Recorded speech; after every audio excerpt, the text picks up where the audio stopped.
Morning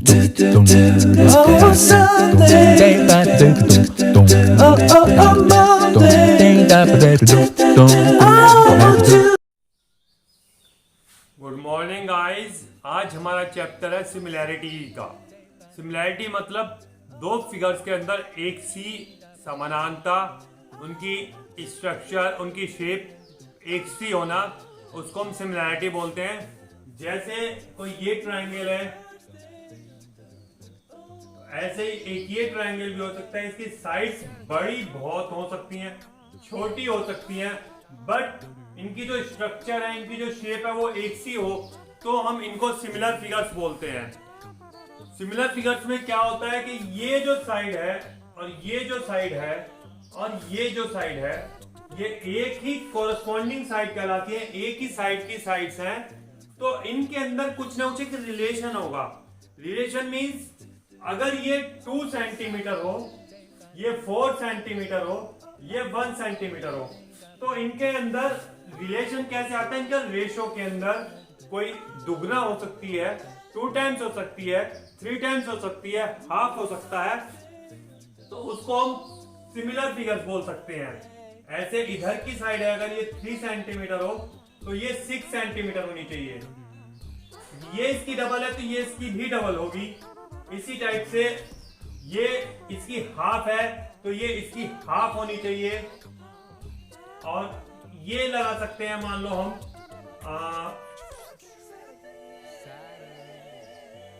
2 centimetre है तो ये फिर हमारी 3 लगा लेते हैं, इसको 4 लगा लेते हैं, तो ये फिर हमारी 8 सेंटीमीटर होनी चाहिए। और ये फिर हमारी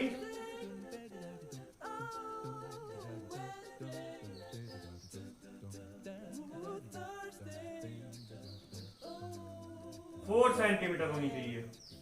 लगभग आप इस तरीके से समझ सकते हैं, ये इसका डबल और ये इसका हाफ, ये इसका डबल तो ये इसका 2 सेंटीमीटर हाफ, तो ये एक सिमिलैरिटी वाली फिगर्स हो जाती हैं, सिमिलर फिगर्स हो जाती हैं। इनकी शेप देखने में एक सी होती है और उनकी साइड्स में रिलेशन एक रेशियो में होता है, इनकी साइड्स में एक रिलेशन प्रोपोर्शन में होता है। और इनके एंगल्स में जो रिलेशन होता है, इनके एंगल्स, क्योंकि इनकी शेप बिल्कुल सेम है तो इनके एंगल्स भी सेम होने चाहिए। ये मान लो 60 है तो ये भी 60 होगा, ये भी 60 होगा। ये अगर 45 है तो ये भी 45 होगा, ये भी 45 होगा, और ये 75 होगा, ये 75 होगा, ये 75 होगा। मीन सिमिलर फिगर्स की साइड्स के रेशियो प्रोपोर्शन होते हैं, सिमिलर फिगर्स के एंगल्स सेम होते हैं। ये हमारी यहां से एक बेसिक बात निकल के आती है।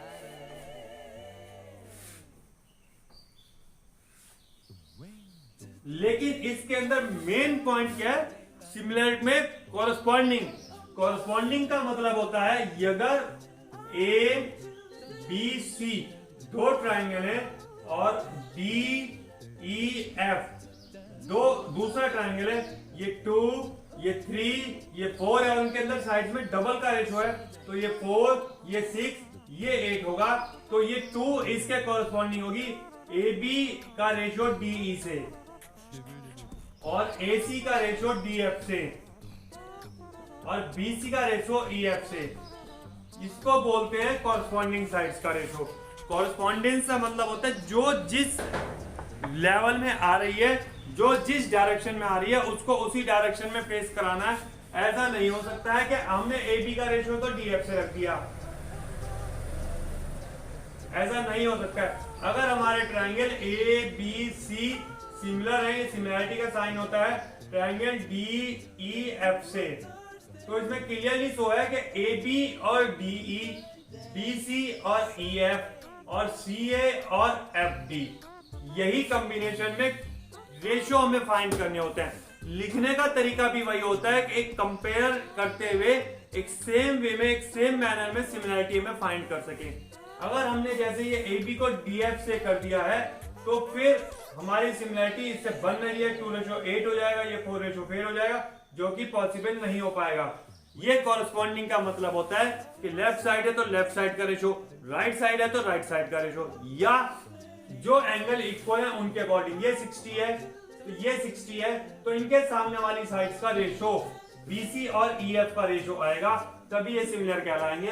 अगर ये साइड है तो इसके इक्वल एंगल्स का, अगर ये एंगल इसके इक्वल ना हो और ये एंगल इसके इक्वल हो जाए तो फिर AC और DE का रेशो। फिगर थोड़ी सा टेढ़ी मेढ़ी ऊपर नीचे घूम के बनी हुई हो तो हमें कॉरस्पॉन्डेंसी का ध्यान इसी प्रकार से रखना होता है कि जो एंगल्स इक्वल हो उनके अपोजिट साइड्स का रेशो ही सिमिलरिटी में यूज करेंगे, उनके अपोजिट साइड्स का रेशो ही सिमिलरिटी में हमें ध्यान देना होगा। इस बात को ध्यान से समझ लें, इस बात को अच्छी तरह से दिमाग में बैठा लें कि सिमिलरिटी का मतलब यही होता है कि हमें कॉरस्पॉन्डिंग साइंस ही लेनी होती है, कॉरस्पॉन्डेंस ही यूज करना होता है, ऊट पटांग बिना ध्यान देवे हमें यूज नहीं करना है।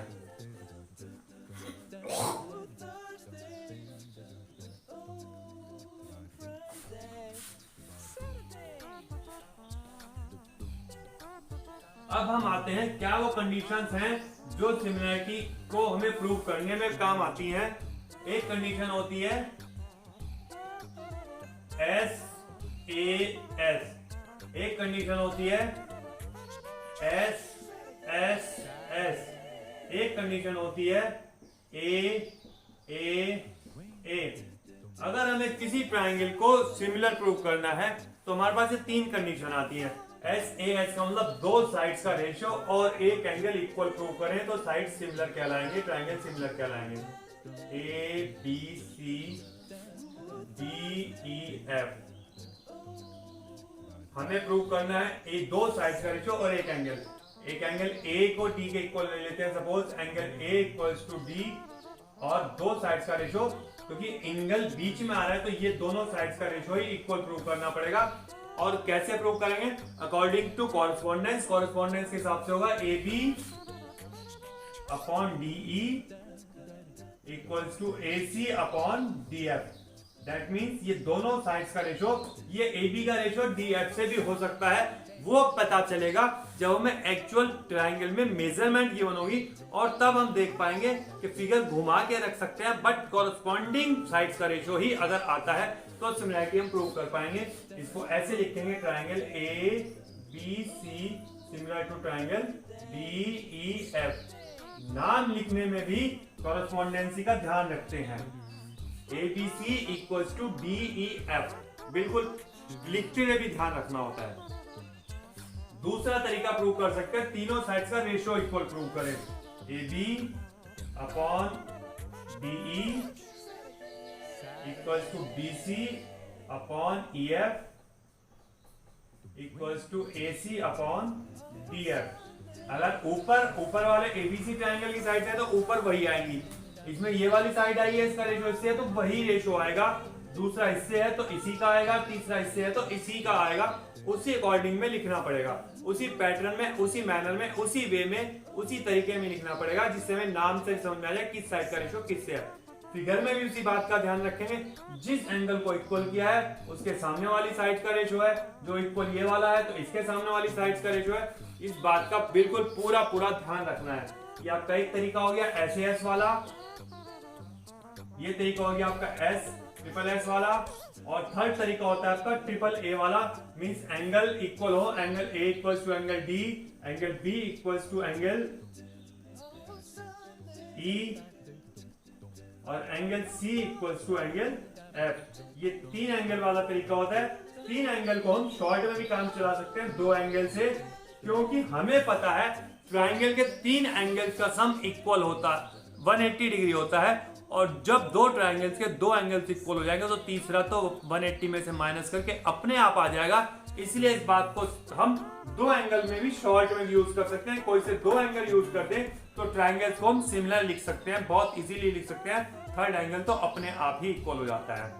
ये तीन तरीके हो गए आपके ट्रायंगल्स को सिमिलर करने के। अब ट्रायंगल अगर सिमिलर प्रूव हो जाते हैं तो आपको रिजल्ट में क्या मिलता है? पहले में आपने दो साइड्स का रेशियो और एक एंगल प्रूव किया तो बचे हुए बाकी दोनों एंगल्स कॉरस्पॉन्डिंग एंगल्स इक्वल होंगे और बाकी बची हुई एक साइड का रेशियो भी इक्वल होगा। इसमें जैसे आपने यूज किया ए बी और डी और ए सी और डी एफ, तो आपका रिजल्ट आएगा बी सी और ई एफ का रेशो भी इक्वल होगा और एंगल बी ई के इक्वल होगा और एंगल सी एफ के इक्वल होगा। ये आपको रिजल्ट मिल जाएगा।